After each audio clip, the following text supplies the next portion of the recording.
Some geniuses are not born late or perfectly on time. They are born too early before the world can understand them. They see the future while everyone else sees only limits. And that gift can feel less like power and more like a curse. People laugh because they cannot see the same picture yet. They doubt because the idea sounds impossible, strange, or useless. They call it madness, fantasy, or the dream of a fool. But history has a strange habit hidden inside its silence. It often turns yesterday's madness into tomorrow's reality. This is the story of a forgotten genius, misunderstood by society. A mind surrounded by sketches, shadows, and unfinished machines. A person who saw tomorrow while living inside yesterday. Imagine a lonely workshop, late at night, almost completely silent. Candles burn low and papers cover the wooden table. Strange drawings fill the room. Wings, gears, engines, impossible machines. Outside, the world continues as usual, calm and certain. People travel by horse, write by hand, and trust old limits. But inside that workshop,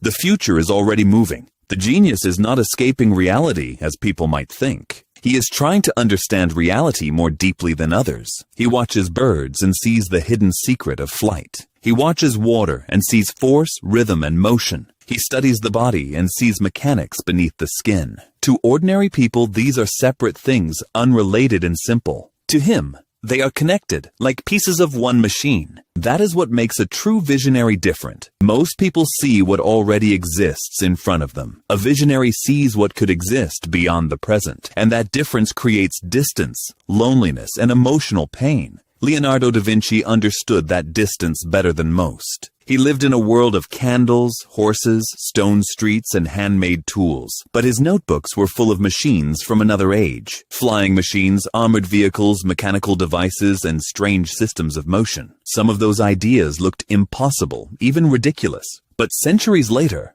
parts of those dreams began to feel familiar. This is the tragedy of seeing too early. An idea can be brilliant and still impossible to build. The vision may be correct, but the materials are not ready. The design may be powerful, but the engine does not exist. The mind reaches the future, while the world stays behind. That is why many early ideas remain trapped on paper, not because the thinker was foolish or empty of reason, but because the century itself was too young. The same painful pattern appears again with Nikola Tesla. He imagined wireless energy, invisible forces, and a connected world. His laboratories glowed with copper coils, blue sparks, and impossible ambition. To Tesla, the air was not empty. It was full of hidden power waiting to be understood. But investors wanted profit, and society wanted proof. The future he imagined did not arrive fast enough. This is where genius becomes painful and deeply human. Seeing the future is never enough on its own. You must also convince the present to believe you,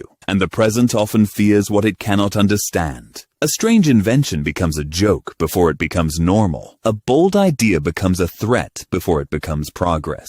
A visionary becomes an outsider before becoming a symbol. Still, a forgotten idea does not always die. Sometimes it sleeps in notebooks, sketches, and unfinished machines. Years later, the world opens the page and finally understands.